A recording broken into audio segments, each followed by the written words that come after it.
तीन प्रकार की सत्ता देखी जाती है। आदि भौतिक जगत की सत्ता, अस्तित्व, जैसे रेलगाड़ी है, जहाज है, यातायात है, आदि भौतिक साधनों का भी अपना उपयोग महत्वपूर्ण होता है। आदि दैविक इससे भी ज्यादा प्रभावशाली है, लेकिन आदि भौतिक और आदि दैविक में कितना भी आदमी ऊपर उठ जाए, विकसित हो जाए, आध्यात्मिक प्रसाद जब तक सदगुरु का नहीं मिला, नहीं पाया, तब तक हिरण्याकश्यपु जैसा सोने का हिरणपुर बना ले पब्लिक के लिए और नजर डालते ही खेत खली पैदा हो जाए, समुद्र रत्ना का रत्न देने लग जाए, पर्वत पहाड़ सोना चांदी रूपा तांबा उगलने लग जाए, फिर भी हिरण्याकश्यपु को तृप्ति नहीं हुई, क्योंकि ये जीवात्मा मूल तृप्त परमात्मा का सनातन अविभाज्य अंग है। जो जिसको स्वरूप होता है उसको मिले बिना उसकी दौड़ पूरी नहीं होती। जैसे समुद्र से पानी उठता है तो कहीं भी पानी गिराओ नीचे की तरफ जाएगा, समुद्र की तरफ जाएगा। छोटी नाली बनेगी, बड़ी नाली में जाएगी, बड़ी नाली और बड़ी नाली में, फिर नदी में, नदी समुद्र में, अथवा बाष्पीभूत होकर वर्षा करके व्यापक होता जाएगा। सूर्य के किरणों में डी विटामिन से विटामिन सी आदि जो होते हैं कितना प्रभावशाली होते हैं कि अल्ट्रासाउंड और दूसरे सेकों से जो टीबी आदि या कैंसर नहीं मिटाया जा सकता, अभी विज्ञानी बोलते हैं कि सूर्य के किरणों से मिटाया जाता। मैं तो कई वर्षों से कह रहा हूं, बच्चे का नाभि छेदन तुरंत करने से और 3 मिनट के बाद करने से, अभी प्रयोग किए किसी ने अपना, सुन के कैसे भी बोले 45% हेमोग्लोबिन उन बच्चों का ज्यादा दिखा जो 3 मिनट के बाद नाभि छेदन किया गया। ओमकार का अ और आखिरी का म, उसके बीच अष्टधा प्रकृति का मनोराज्य आपको नहीं फंसाएगा। काम क्रोध लोभ ये सब शांत रहेंगे, विवेक जगेगा, वैराग्य जगेगा, षट संपत्ति जगेगी। आपकी जो पुरानी गंदी आदतें हैं उसमें फिसलते रहते, उससे निकलने का बल तुम्हारे आत्मदेव में, परमेश्वर तत्व में, गुरु तत्व में है। केवल लौकिक फायदे उठाने की इच्छा छोड़ दो। लोग मंदिरों में, मस्जिदों में, चर्चों में सब जगह जाते हैं, लेकिन रह जाता है कहीं न कहीं, रुकावट में हम रुक जाते हैं। मुल्ला नसरुद्दीन बड़ा बदनाम व्यक्ति था, लेकिन एक बार कुछ फकीरों के संग से ऐसी कुछ बात सीख के आया कि उसने आकर प्रचार कर दिया कि ये धर्म गुरु और मुल्ला मौलवी जानते कुछ नहीं और ठेका लेके बैठे अल्लाह का, भगवान का, गॉड का। ऐसे ही प्रशासन वाले भी कुछ नहीं जानते, दुनिया पर शासन करने की वासना से ही भागे जा रहे हैं। जिस पर शासन करना है उस मन पर, इंद्रियों पर, विकारों पर तो कर नहीं सकते, और दूसरों पर शासन करने की लगाम में, वासना में, ख्वाहिशों में इस्लाम खतरे में, धर्म खतरे में, मार काट करते करवाते हैं। ये अहंकारी लोगों की देन है।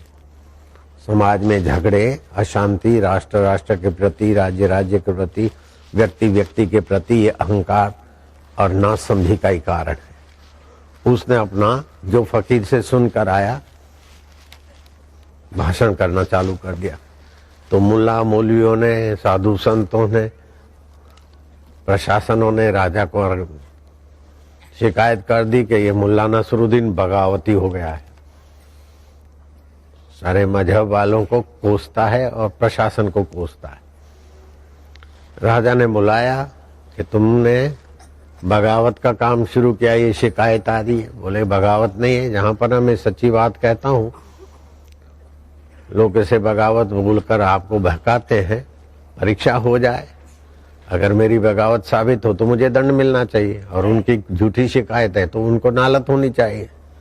राजा को बात जच गई। परसों सभा होगी और जो शिकायत करता है मुख्य वही राज दरबार में प्रसिद्ध मुल्ला, मौलवी, उलेमा, कोई धर्म गुरु, कोई फादर, जो भी हो, इकट्ठे कर दिए जाएंगे। और प्रशासन के तरफ से भी जो बड़े बड़े मंत्री अधिकारी हैं। मुल्ला आया, मुल्ला ने कहा ये सब इकट्ठे हो गए, जहां पना एक रहमत करिए, सबको कागज और पेंसिल दिलवाई। मैं एक सवाल पूछता हूं, उसका वो जवाब दे देंगे तो मैं इनकी चरण जूती को सिजदा करूंगा। अगर जरा जवाब न दे पाए तो आप ही नालत करोगे। राजा को ये बात भी जच गई। मुल्ला ने एक ही सवाल पूछा सभी की ओर देखते कि भाइयों, अल्लाह के बारे में, भगवान के बारे में, गॉड के बारे में आप लोग भाषण करते, व्याख्याएं देते हो, आप में से किसी ने अल्लाह को देखा है क्या? गॉड को, भगवान को? वो बात दूर रही, क्योंकि मैंने ही नहीं देखा तो मैं आपकी परीक्षा नहीं ले सकता हूं। लेकिन रोटी को आपने देखा है, खाया भी है, और रोटी से आप बड़े भी हुए। रोटी क्या चीज होती है, मेरा सवाल का जवाब आप अपने अपने कागज में लिखिए और जहां पना के कदमों में रखिए। तो सभी के कागज न पढ़े जाएं तो खास खास खास खास बीच बीच में से उठा के 5, 25, 50, 100, 200 कागज पढ़ो। सब हुआ कि ये बात तो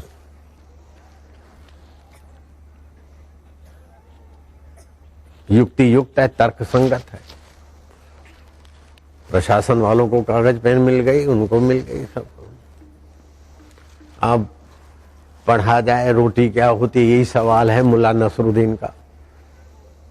किसी ने लिखा कि आटे के लोंदे से रोटी बनती है, किसी ने कहा बाजरी की रोटी होती है, किसी ने कुछ लिखा, किसी ने कुछ लिखा। जितनी खोपड़ियां थी उतना ही रोटी के लिए अलग अलग लोगों ने लिख डाला।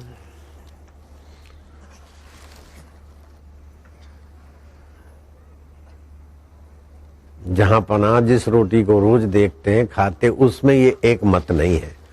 तो अल्लाह के बारे में, गॉड के बारे में लोगों को डांडी पीट कर जो रास्ता दिखाएंगे वो कैसा दिखाएंगे? रोटी के बारे में, जो रोटी खाते हैं उसके बारे में ये सब प्रशासन वाले एक मत नहीं है।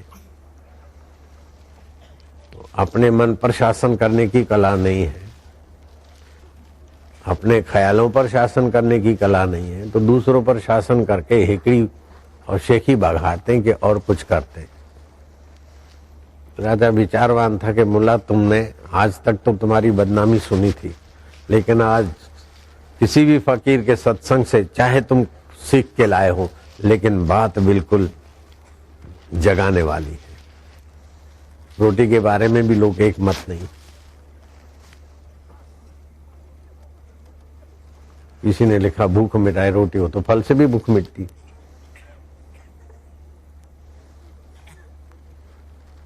मक्कई की रोटी होती है, ज्वार की रोटी होती है, बाजरे की रोटी होती है। रोटी में एक मत नहीं है। तो जब तक शरीर को मैं मानेंगे और मन, बुद्धि और अहंकार में रहेंगे, तब आप एक मत नहीं हो सकते, क्योंकि एक तत्व की तरफ आपकी नजरिया ही नहीं है। तत्व से वास्तविक में सब एक मत हो सकते। आंख देखती है, सुन नहीं सकती। नाक सूंघता है, चख नहीं सकता। जीभ चखती है, देख नहीं सकती। हाथ और त्वचा छूती है, लेकिन सुन नहीं सकती, बोल नहीं सकती। पांचों इंद्रियों का अलग अलग विभाग है, लेकिन पांचों इंद्रियों को देखने, सुनने, सूंघने, चखने को मन जानता है। मन चंचल है कि शांत है उसको बुद्धि जानती है, बुद्धि हमारी ठीक है कि बेठीक है उसको जीव जानता है। और ये सब ठीक होते तो जीव अहंकार करता है मैं सदाचारी हूं, अच्छा हूं, और बेठीक होते तो जीव अहंकार करता है मैं बुरा हूं, पापी हूं। लेकिन ये हो के मिट जाता है अष्टधा प्रकृति में। उसके पार कौन है, इस बात की खबर जिनको है, ऐसे गुरुओं के चरणों में गए बिना 60,000 वर्ष तपस्या करने वाला भी रोता हुआ जाता है। हिरण्यकश्यप, रावण और बड़े बड़े सिकंदर, दारा, कारून खजाने के मालिक, सारे के सारे इस अष्टधा प्रकृति में आपाधापी करते करते रोते हुए जन्मते हैं, फरियाद करते हुए जीते और निराश होकर मर जाते हैं। धनभागी वे लोग हैं जो फकीरों का संग पाते हैं। अगर है शौक मिलने का तो कर खिजमत फकीरों की, ये जौहर नहीं मिलता अमीरों के खजाने में। इंद्र पद मिल जाए, कुबेर का भंडार मिल जाए, वरुण का पावर मिल जाए 12 मेघों पर, इंद्र और वरुण का, ब्रह्मा जी जैसा ब्रह्म सृष्टि बनाने का प्रभाव भी निखर जाए, शिव जी जैसा संहार करने का सामर्थ्य भी आ जाए, लेकिन रामायण कहता है गुरु बिना भवनिधि तरहि न कोई, चाहे बिरंची शंकर सम होई। बिरंची माना ब्रह्मा जी, शंकर जी माना त्र्यंबकेश्वर, प्रलय करता। तो गुरु क्या है? गु माना अंधकार, रू माना प्रकाश। हमारे शुद्ध मैं पर जो नासमझी का अंधकार है उसको अपने संस्कारों के द्वारा, उपदेशों के द्वारा हटाते हटाते हमें अपने असली स्वभाव में जगा दे। दुखी मन होता है, बीमार शरीर होता है, चिंता चित्त में होती है, उसको जानने वाले तुम इनसे निर्लेप हो। इस शरीर को पंच भौतिक शरीर है, इसमें पृथ्वी है, जल है, तेज है, वायु है, आकाश। बताओ इन पांचों में से तुम कौन हो? शरीर में जल ये अंश है, मानोगे। अग्नि अंश है, मानोगे। वायु अंश है, मानोगे। आकाश अंश है, मानोगे। नास्तिक होने पर भी मानोगे। पृथ्वी तत्व है, मानोगे। इन पांचों में से आप कौन सा तत्व है? अथवा ये पांचों पांच आप हैं क्या? अगर पांचों पांच है तो ये पांचों पांच रोज बदलते रहते हैं, और पांचों पांच से बना हुआ शरीर बचपन का भी बदल गया, फिर भी आप हैं। तो एक तत्व है इनमें से कि पांच है? बोले ना, हम एक है न पांच है। तो ये पांच तत्व आप शरीर के नहीं हो, तो वास्तव में शरीर आप हो ही नहीं। शरीर आपका नहीं है, लेकिन इसी का थोड़ा रखा हुआ नाम पर थोड़ा सा जरा गुरुजी बोल देता है तो आफादाफी हो जाती है, कोई वाह वाह कर देता है तो बाँछें खिल जाती है। ये कितना अज्ञान है। अगर गलती है तो खुशी मनाओ कि दाता ने कृपा कर दी, और गलती नहीं दी है तो दाता मजबूत कर रहे हैं।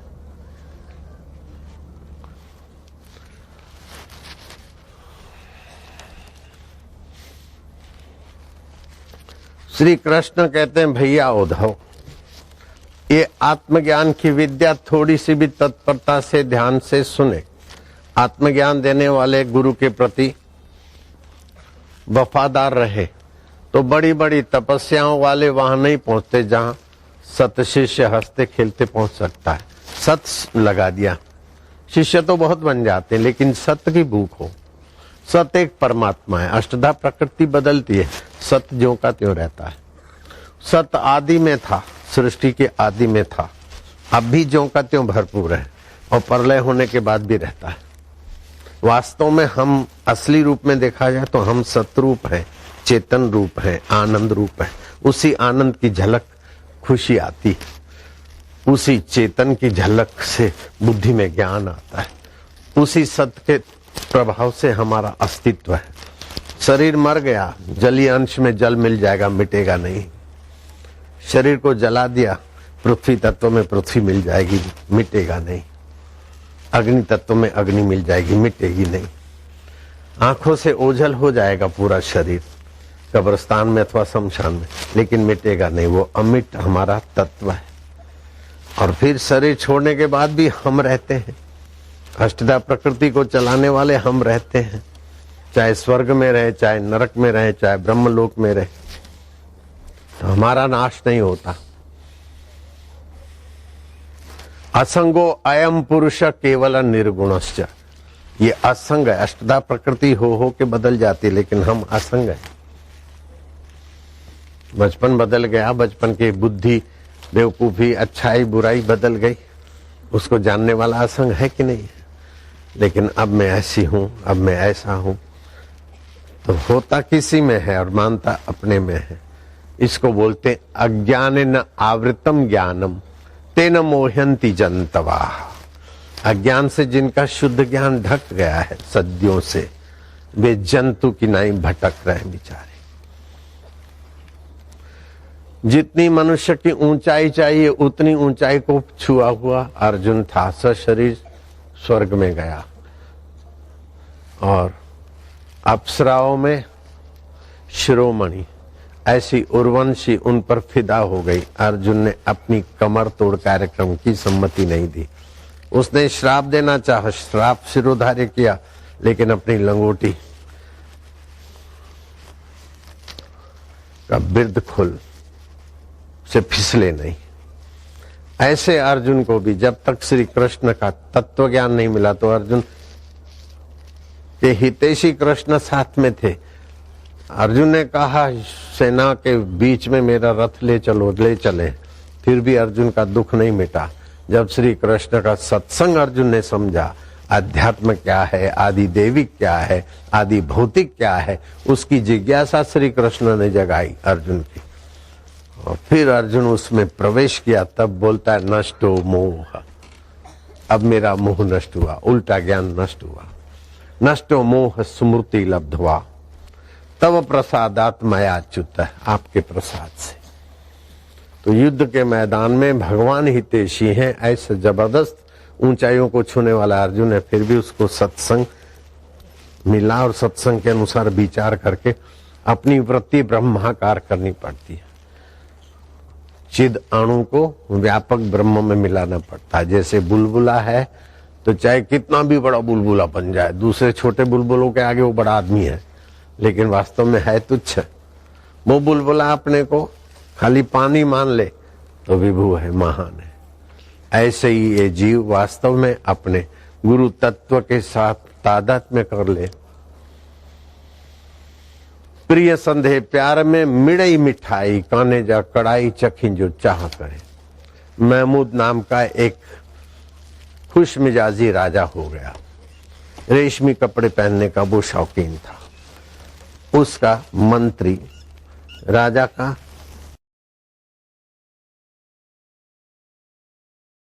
सानिध्य पाने में शौकीन था। दोनों घोड़े सवारी करते हुए जंगल में सैर करते, आखेट आदि जो भी होगा, उलझ गए। मध्य रात्रि हो गई, कहीं रास्ता मिले नहीं। चांदनी रात में इधर से उधर दिशा, कहीं रात को कैसे भी झोंका बोका खा के पड़े रहे। सुबह हुआ, कहाँ है पता नहीं।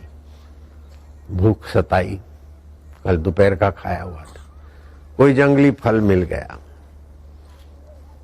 महमूद ने निकाला छोटा सा जो चाकू था साथ में, 4 टुकड़े किए, 2 मंत्री को दिए, 2 अपने लिए रखे। मंत्री ने चपाट सर के खा लिए। बोले जहां पना और मुझे एक फाक दे दीजिए। 3 हिस्से मंत्री ने खा लिए। अब चौथा हिस्सा महमूद खाने जा रहा था। मालिक आप न खाइए, मुझे दीजिए, मुझे दीजिए। तो बोले क्या तुझे अकेले को भूख लगी है? ऐसा क्या, इसमें तो क्या है? बोले बस बड़ा रस है, दीजिए दीजिए। महमूद ने उसका आधा टुकड़ा दिया, मतलब 80-87% उसको दे दिया। बाकी एक छोटा टुकड़ा, 3.5 फाक चली गई, बाकी आधी फाक। नहीं आपने खाई, मुझे दीजिए, मुझे दीजिए। झपाझपी लग गई, लेकिन महमूद राजा था, मुंह में डाला था, अच्छी छी थूक दिया। बोले इतना कड़वा बेकार फल के लिए इतना तड़फ रहा है। बोले मालिक फल कड़वा है या बेकार है वो नहीं, किसके हाथों से मिल रहा है। भगवान कहते हैं कि मेरा आश्रय तो लो और प्रीति भी मेरे से करो और ज्ञान भी मेरा पाओ। जैसे मुनीम नौकर आश्रय तो सेठ का या सरकार का लेते, प्रीति शरीर से और परिवार से, पैसों से है। भक्त भी आश्रय भगवान का लेता है, प्रीति शरीर के और अहम से होती है। अहम से और शरीर से प्रीति ना हो तो भक्त फिसल नहीं सकता।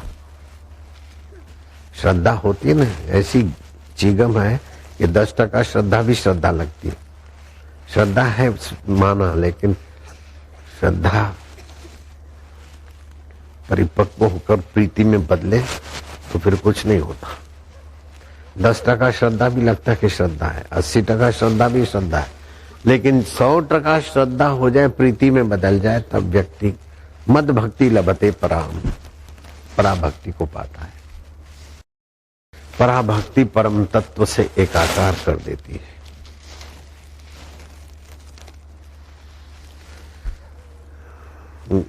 वैदिक भक्ति, गौणी भक्ति, अनुरागा भक्ति, ये अपनी अपनी ऊंचाई उतार चढ़ाव पे है। फिर हिम्मत करके तत्पर हो जाए तो पराभक्ति पे पहुंच जाए। जगत तुम्हें आदि भौतिक दिखता है, उसकी परवाह नहीं, लेकिन देखने की नजरिया तुम आध्यात्मिक करो।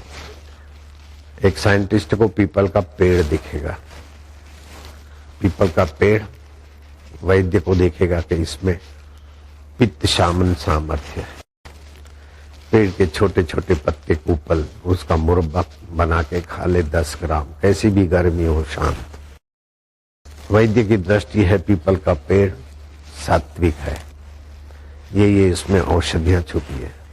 विज्ञानी की दृष्टि है कि पीपल का पेड़ की लकड़ी ऐसी ऐसी है और उसके फर्नीचर से ऐसे ऐसे फायदे होंगे या ये होगा। भक्त समझता कि भगवान की सात्विक अभिव्यक्ति है।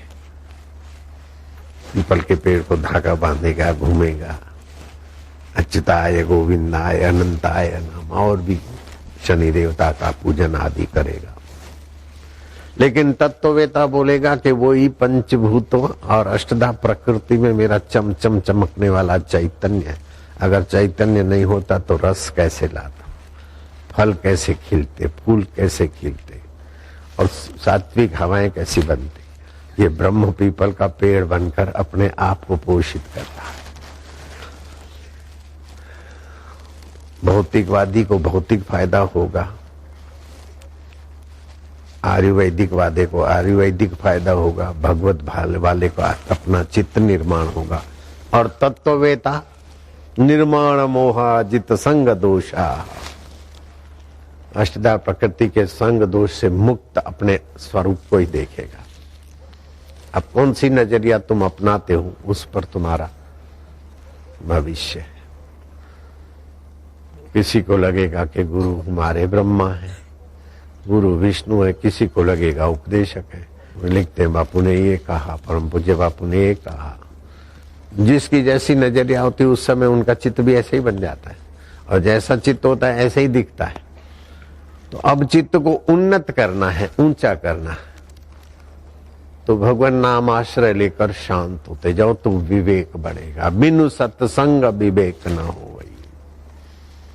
राम कृपा बिनु सुलभ न सो। दिने दिने नवम नवम नमामि नंद नंदनम। मनुष्य को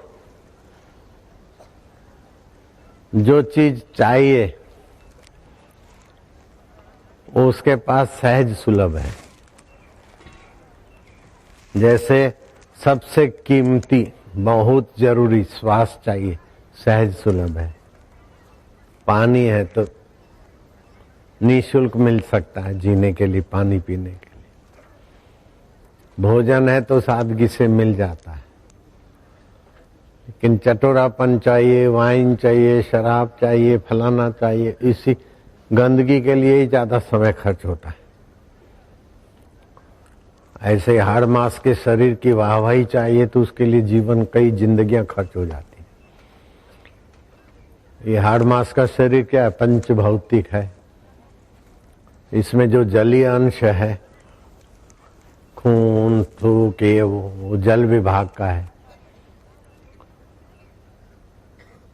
जो पोल है वो आकाश है, जो गर्मी है वो अग्नि तत्व है, वायु तत्व है, पृथ्वी तत्व है। तो ये 5 भौतिक शरीर है। इसमें से आप पृथ्वी हो कि जल हो, तेज हो कि वायु हो कि आकाश हो, इन 5 में आप क्या हो?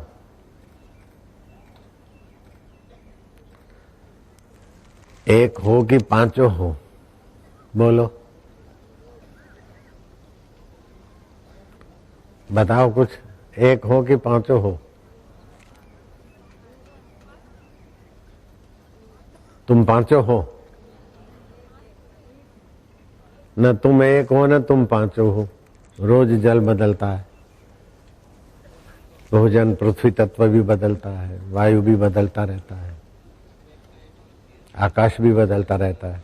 और इस शरीर को अगर मैं मानते हो तो ये टिकेगा तो है नहीं। बचपन चला गया, जवानी बदल रही है, तो शरीर तो मर जाएगा। तो तुम एक भी नहीं हो, 5 भी नहीं हो। बिल्कुल पक्की बात है। अगर मैं झूठ बोलूं तो तुम अभी मरो, देर मत करो। तुमको लगता है कि मैं झूठ बोलूंगा? अपने प्यारों की कसम झूठी खाऊंगा? मरे तुम्हारा पाप, दुख, चिंता, अज्ञान, तुम क्यों मरो? तो न तुम एक तत्व हो न 5 तत्व हो। एक को 5 को तुम जानने वाले हो। आकाश का गुण शोभ है, वायु का गुण काम है, अग्नि का गुण क्रोध है,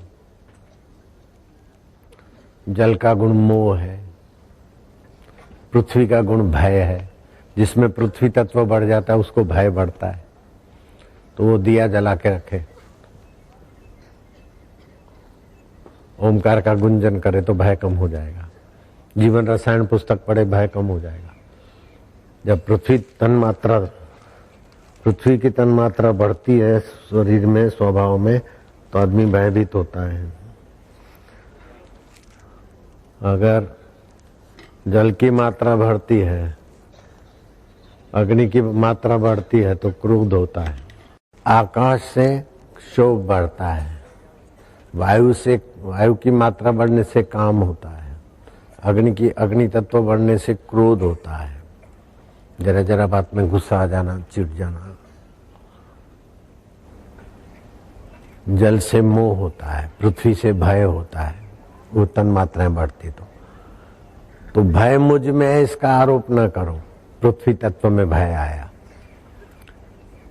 जल तत्व में मोह आया, अग्नि में काम विकार का आया, अग्नि तत्व शोभ आया तो अवकाश के कारण।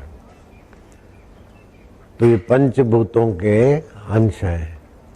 आप इनको सत्ता स्फूर्ति देने वाले हैं। ये सब बदलते, काम आता है चला जाता है, क्रोध आता है चला जाता है, लोभ आता है चला जाता है, मोह आता है चला जाता है, भय आता है चला जाता है। लेकिन आप कभी चले जाते हैं क्या? नहीं जाते हैं। लोग बोलते हैं अनुभूति अनुभूति। अनुभूति सबसे बड़ी है कि हम अमिट हैं और अनुभूतियां मिटने वाली। ये हो गया, ये दिख गया, ये दिख गया, तो अनुभूतियां हो के मिटती है ना। तो जो लोग अनुभूति करने के लिए साधना करते हैं, वे लोग साधना की महानता नहीं जानते। अनुभूति होती है तो होने दो, नहीं हो तो उसका आग्रह मत करो। लेकिन अनुभूतियां हो के बदल जाती, वो कौन है? उसको खोजोगे तो शाश्वत की प्राप्ति हो जाएगी, नित्य तत्व की प्राप्ति हो जाएगी, असंग तत्व की। गीता ने कहा असंगो अयम पुरुष केवल निर्गुणस्य। ये आत्मदेव वास्तव में असंग है और निर्गुण है। निर्गुण भी है और निराकार भी है। तो तुम सब वास्तव में असंग भी हो, निर्गुण भी हो, निराकार भी हो। आकृति पंच भौतिक शरीर की है, गुण भी पंचभूतों में है, अष्टधा प्रकृति में है।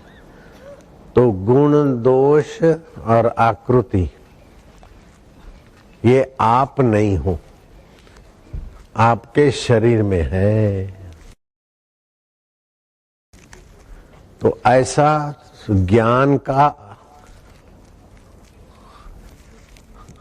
स्वीकृति से बहुत सारे दोष एकदम छू हो जाएंगे, बहुत सारे आकर्षण विकर्षण स्वाभाविक छू हो जाएंगे। किए हुए पाप माह से पिंड छूट जाएगा, किए हुए पुण्यों का अहंता नहीं रहेगी, शरीर में ममता नहीं रहेगी। तो वास्तविक में जो अहम है, जब वास्तविक में जो मैं है उधर आ गए तो अभी अभी निर्दुख हो जाएंगे सदा के लिए। अवास्तविक में मैं है और अहम है, मम है, इसीलिए कितना भी कुछ करते हैं लेकिन अंत नहीं होता, दुखों का अंत नहीं होता। कितना भी कुछ कर ले दुखों का अंत नहीं होता। क्यों? कि दुखालय संसार, दुखालय शरीर को मैं और मेरा मानकर कर रहे हैं, इसीलिए उसका अंत नहीं होता। तो वास्तव में तुम अनंत के अविभाज्य अंग हो। जैसे घड़े का आकाश महाकाश का अविभाज्य अंग है, तरंग समुद्र का अविभाज्य अंग है। मिट्टी के बिना मिट्टी के बर्तन नहीं रह सकते, पानी के बिना बर्फ नहीं रह सकती, लेकिन बर्फ के बिना पानी रह सकता, बर्तनों के बिना मिट्टी रहती है, तरंग के बिना पानी रहता है। ऐसे शरीर के बिना भी तुम रहते हो। शरीर मरा पड़ा तुम देखते हो, मरने के बाद देखते हो कि ये मरा पड़ा है, कुटुंबी रो रहे हैं, ये है वो है।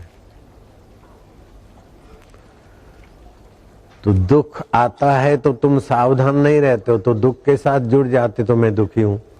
बीमारी आई तो बीमारी के साथ जुड़ गए तो मैं बीमार हूं, बेचैन हूं, परेशान हूं। उसमें मैंपना आप सत्ता दे देते हैं।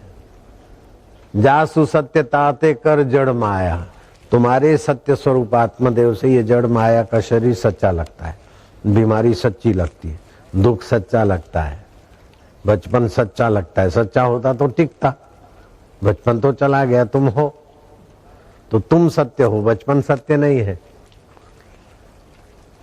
तुम सत्य हो, बचपन सत्य नहीं, तो बचपन की मूर्खता भी सत्य नहीं है, बचपन की होशियारी भी सत्य नहीं है।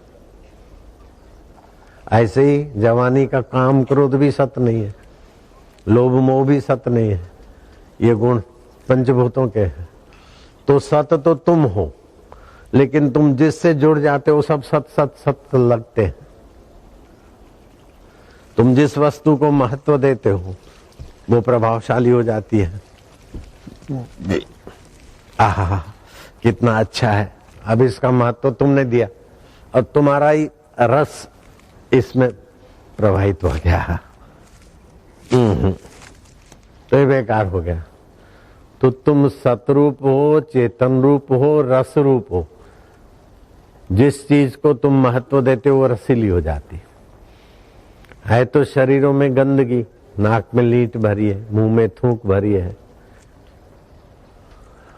आंख से कीचड़ निकलती है, कान से खुरेद निकलती है, नीचे के अंगों से मलमूत्र निकलता है, रोमकूपों से गंदगी निकलती है।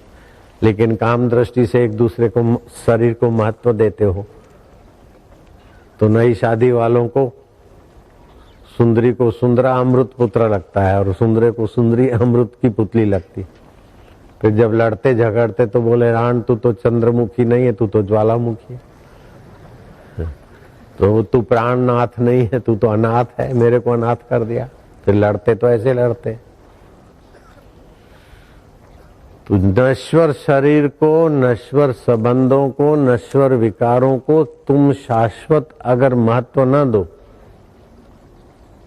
तो वो तुम्हें नचा नहीं सकते, तुम्हें रुला नहीं सकते, तुम महत्व देकर रो रहे हैं, ये हो गया, मेरा क्या होगा, मेरा क्या होगा। प्रलय नहीं, महाप्रलय भी तुम्हारा कुछ नहीं बिगाड़ती। कई बार प्रलय नहीं, महाप्रलय, आत्यंतिक प्रलय हुए, फिर भी तुम्हारा अस्तित्व वो मिटा नहीं सकते। भगवान भी तुम्हें मिटा नहीं सकते। शरीर को तो भगवान ने भी नहीं रखा, फिर भी तुम डर रहे हो। क्यों? कि तुम मिथ्या से जुड़े हो। मिथ्या में तो कंपन होता ही रहता है, मिथ्या में तो परिवर्तन होता ही रहता है। तुम कितना भी थामना चाहो नहीं थमेगा। जो भोजन किया उसको थामो, पेट में रखे रखो तो बीमार हो जाओगे। जो भी मिला है पसार होने के लिए, पानी पिया वो भी पसार होने के लिए, भोजन भी पसार होने के लिए, बचपन भी पसार होने के लिए, जवानी भी पसार होने के लिए, दुख भी पसार होने के लिए, सुख भी पसार होने के लिए, सब पसार होने वाली चीजें हैं। लेकिन तुम पसार हुए क्या? अपने को छोड़ के कभी गए क्या? नहीं गए।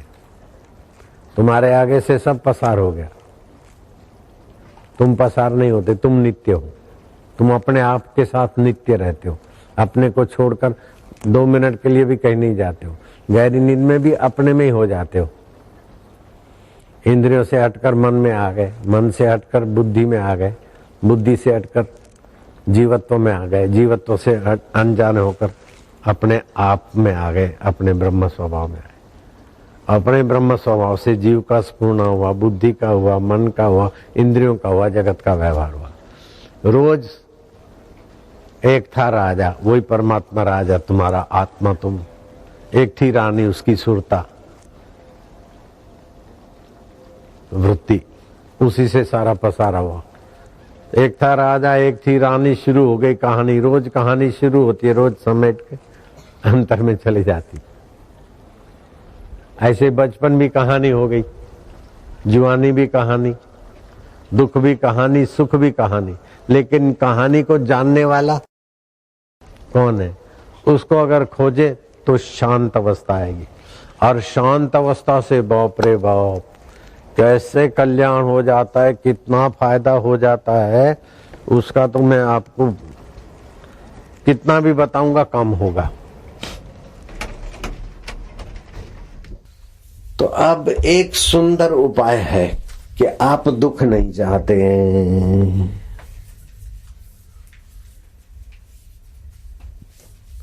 विकार दुख दिए बिना छोड़ते नहीं, तो आप विकार भी नहीं चाहते। हकीकत में विकारों से आनंद चाहते, सुख चाहते।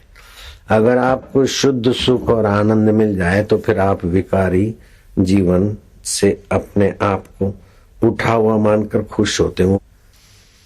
सबसे नीच में नीच मनोवृत्ति उसी की होती है जो अपनी हानि करके भी दूसरों को सताए, दूसरों को दुखी करके मजा ले। ऐसे लोग भी होते मनुष्य में। वो ऐसी कोई नीच योनियों से आए हैं। जैसे चूहा अपना समय खराब करके भी आपके कपड़े काट के चला जाएगा, और भी प्राणी, उनको लेना देना नहीं। अमेरिका में ऐसे लोग मैंने देखे कि बैठे घंटों भर, मछली फंसे, मछली फंसी, ऊंची किया, तड़फाई, मर गई, फिर उसी तालाब में छोड़ दी।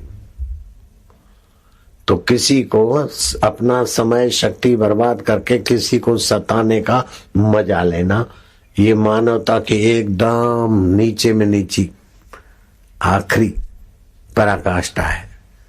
अपना समय शक्ति बुद्धि पैसा खर्च करके मछली फंसाते हैं, या और किसी को समय देकर बम खोजा और फिर अपने पैसे लगाकर अमेरिका ने तबाह कर दिया जापान के सुंदर शहर को।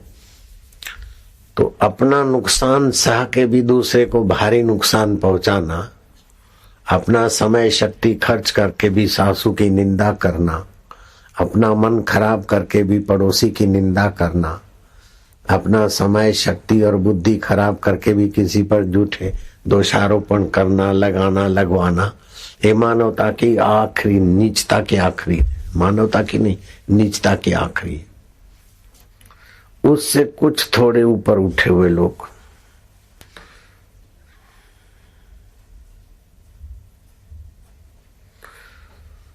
अपनी जान और अपना सब बचाकर दूसरों की हानि होती हो तो कोई बात नहीं, लेकिन अपने को फायदा तो हो रहा है ना।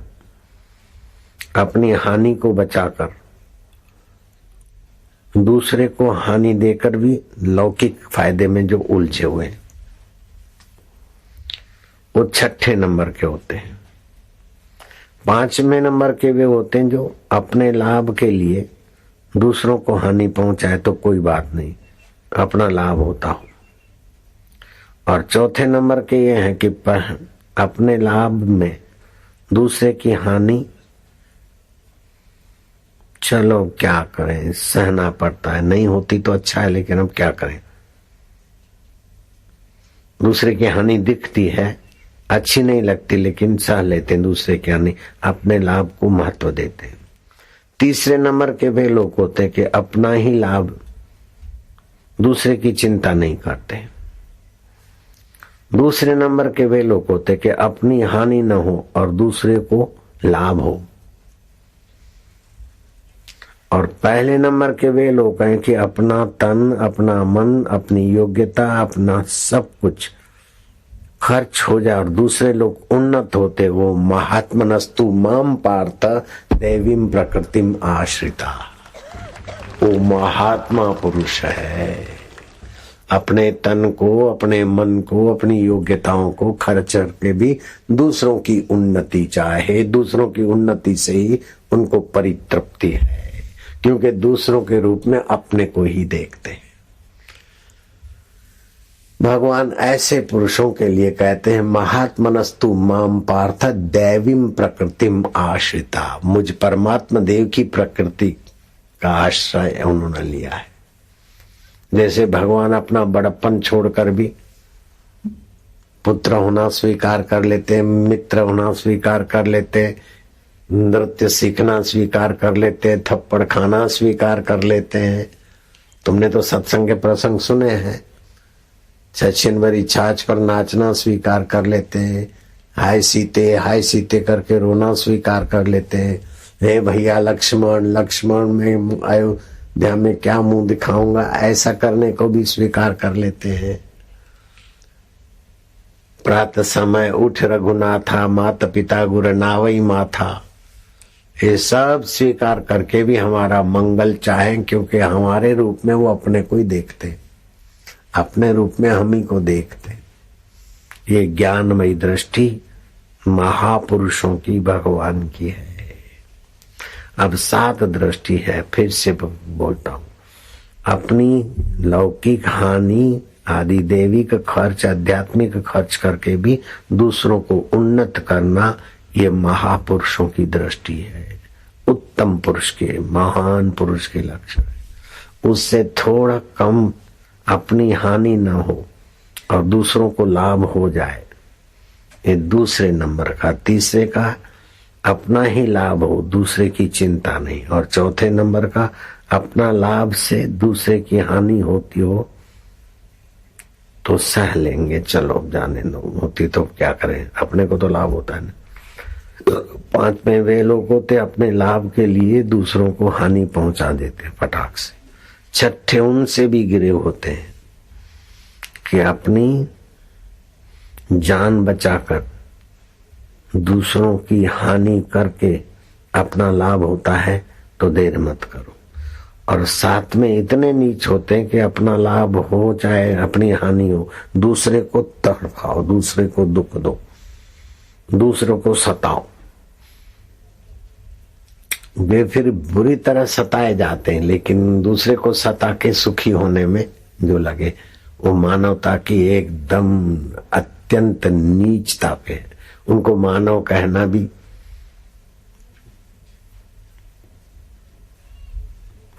मनुष्य रूपे मृगाश्चरन्ति, मनुष्य रूपे वो पशु है, असुर है। आसुरम भावम आश्रिता।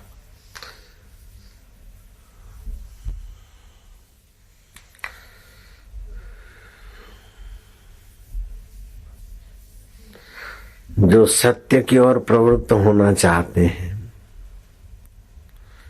उनको अपने जीवन में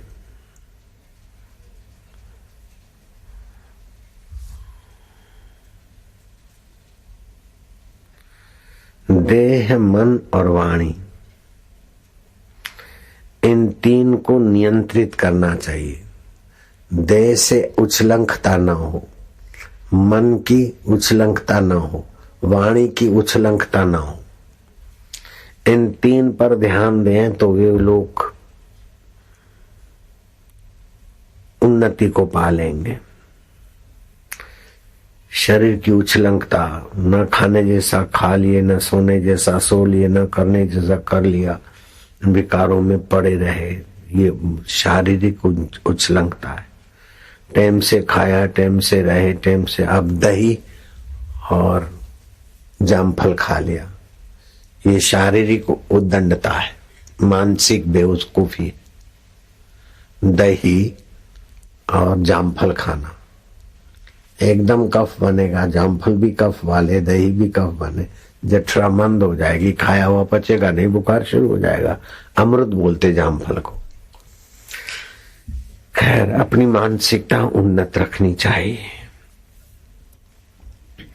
सत्य की ओर प्रवृत्त होना मतलब परमात्मा की ओर प्रवृत्त होना, तो उसमें जीवन संयमित होना चाहिए, सद्भाव संपन्न होना चाहिए। सत्य की ओर प्रवृत्ति करना है तो परमात्मा प्राप्ति आसानी से होगी। झूठ कपट ये वो करते रहेंगे, हरिओम हरिओम करते होंगे, अल्लाह अकबर करते रहेंगे, अल्लाह मिलने वाला नहीं है। अल्लाह सत्य स्वरूप है, भगवान गॉड सत्य स्वरूप है। सत्य का आश्रय लो, सत्य बोले, झूठ त्यागे। बोले झूठ के बिना काम नहीं चलता, बिल्कुल बेवकूफी की बात है। झूठ के बिना काम नहीं चलता तो सतत झूठ बोल के दिखाओ। भूख लगी है बोलना नहीं, भूख लगी और झूठ बोलो नहीं लगी है तो भूखे मर जाओगे। झूठ के बिना काम नहीं चलता, ये बिल्कुल झूठ बेवकूफी है। सच्चे आदमी तो सच्चे को चाहते हैं, लेकिन झूठे बेईमान आदमी भी सच्चे को चाहते हैं। झूठा बेईमान सेठ भी नौकर ईमानदार चाहेगा, बेईमान पति भी पत्नी से ईमानदारी चाहेगा, बेईमान नेता भी अपना सेक्रेटरी और अपना नौकर ईमानदार चाहेगा। ईमानदार तो ईमानदार को चाहते, लेकिन बेईमान के हृदय में भी ईमानदारी का आदर है। इसलिए बेईमानी के बिना काम नहीं चलता, ये भरम निकाल देवे।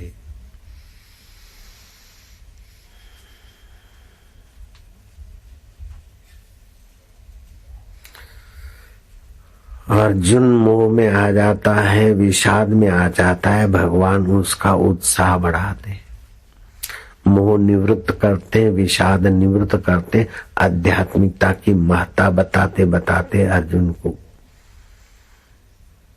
शांत भाव में विवेकपूर्ण और शांत चित्त, ठंडा दिमाग बनाकर निर्णय करने की प्रेरणा देते। ये भारतीय संस्कृति का अध्यात्मवाद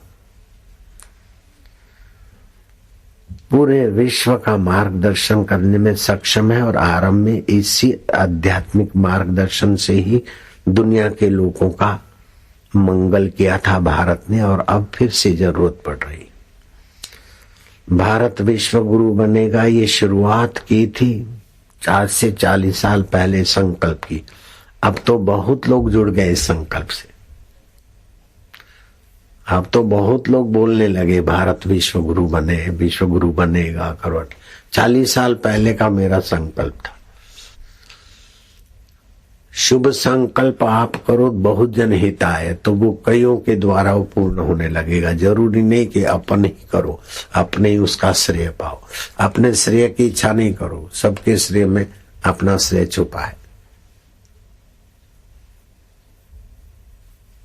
विवेकानंद ने कहा था, गांव गांव गली गली घर घर में साक्षरता मेरा उद्देश्य है। अगर मैं ये पूरा नहीं कर पाता हूँ, मिशनरी वालों मुझे मेरे पीछे लग गए और बदनाम कर रहे हैं, तब भी मेरा संकल्प ये पूरा होगा कि भारत में साक्षरता का अभियान चलेगा। साक्षरता के द्वारा लोग पढ़ लिख के अपने अधिकार की रक्षा, दूसरे की रक्षा में प्रवृत्त हो।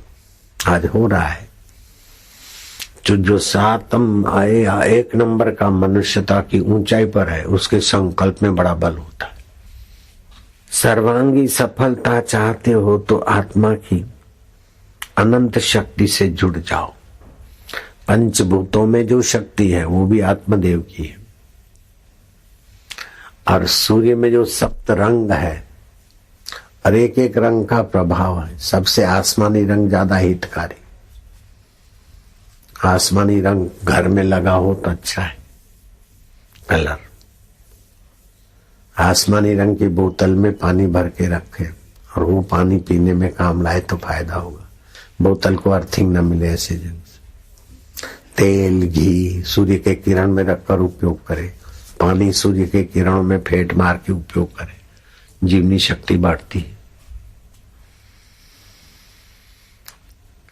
15 से 30 मिनट तक सुबह सूर्य के किरणों का स्नान बहुत हित करता है। ऋग्वेद में सूर्य स्नान की महिमा है, वेद में उसका फायदा लें। शरीर को तंदुरुस्त रखे, मन को प्रसन्न रखे और बुद्धि को बुद्धिदाता के ज्ञान से परिपक्व कर दे। इससे आपका तो भला होगा, लेकिन आपके संपर्क में आने वालों का भी भला होगा। आप स्वस्थ रहते हैं, आत्मा अभिमुख रहते हैं, आपका मंगल होता है, लेकिन आपके मंगल में विचार औरों का भी मंगल करते हैं।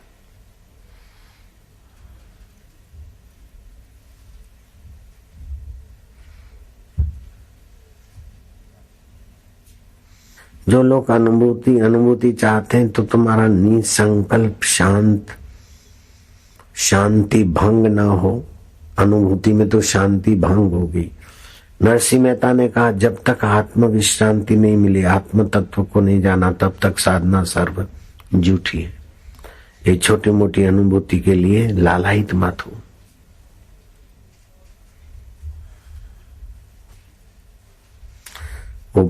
सच्ची अनुभूति तो यह है कि वास्तव में ये जो 5 भूत हैं उनका अस्तित्व नहीं है। परमात्मा सत्ता में ये फुरफुराते हैं, ये फुरफुरा के बदल जाते हैं। काम बदल जाता है, क्रोध बदल जाता है, 5 भूत बदलते रहते हैं, उनके स्वभाव गुण ये सब आके बदल जाते हैं। लेकिन परमात्मा तत्व ठोस है, वज्र से भी ठोस है और आकाश से भी अधिक अचल है।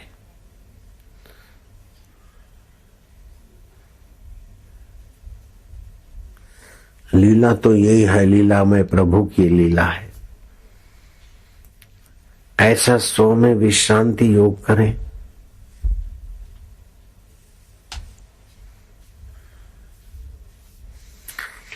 तो शुरू में भगवान नाम का जप दीक्षा लेकर जो अभ्यास करते हैं वो प्रारंभिक भक्ति है।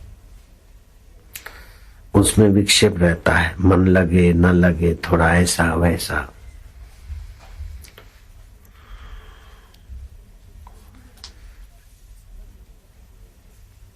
ये तत्व ज्ञान की दृष्टि से पहली भूमिका है और भक्ति की दृष्टि से वैदिक भक्ति है।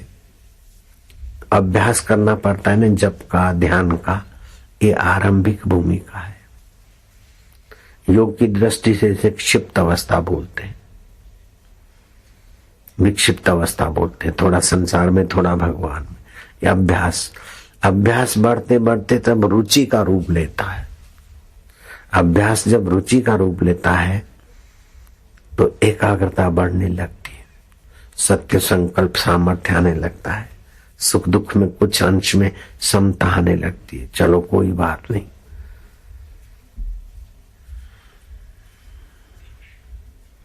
वे ज्ञान की दृष्टि से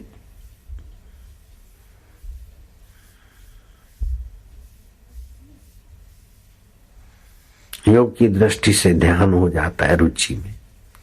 जब जप ध्यान में नियम में रुचि होने लगी भगवान में तो एकाग्रता हुई योग की दृष्टि से, और ज्ञान की दृष्टि से हो गया ध्यान धारणा।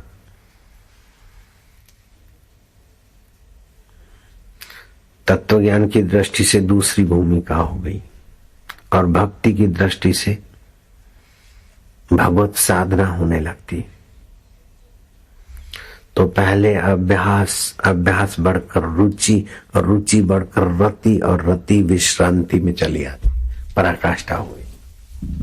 ध्यान देना बड़ा सार बात, साधक के लिए हितैषी बात है।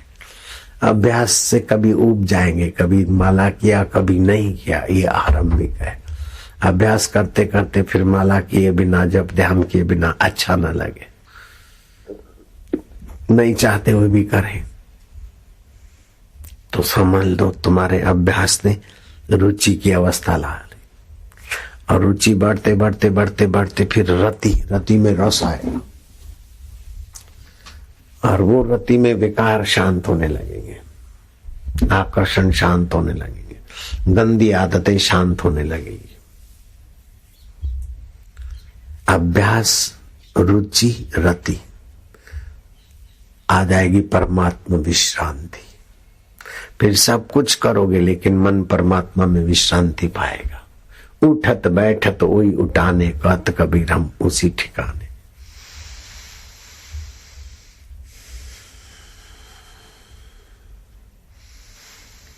श्री कृष्ण ने कहा अभ्यास योग युक्ति न चेतसा नाने कामीना। अन्य से व्यवहार करो, लेकिन फिर व्यवहार के पहले गहराई में मेरा चैतन्य नारायण, व्यवहार के बाद में मेरा चैतन्य नारायण है। व्यवहार तो आदि भौतिक हुआ, लेकिन आपने उसका आध्यात्मिककरण कर लिया। मान अपमान हो जाए तो मान हुआ, तो मरने वाले शरीर को देखकर मान हुआ। अपमान हुआ तो इसी का हुआ, उसको जानने वाला मैं ज्यों का त्यों। ये अभ्यास करो। ये अभ्यास थोड़े दिन में ही आपको रुचि में ले जाएगा, थकान मिटा देगा, पाप मिटा देगा, आकर्षण मिटा देगा, विकर्षण मिटा देगा, विद्रोह मिटा देगा, विद्रोहियों का भय मिटा देगा। केवल अभ्यास रुचि का रूप लेते ही आप स्वनिर्भर हो जाएंगे, पैसे पर निर्भर नहीं रहेंगे, किसी साहब सेठ साहूकार पर निर्भर नहीं रहेंगे, किसी देवी देवता की कृपा पर भी निर्भर नहीं रहेंगे।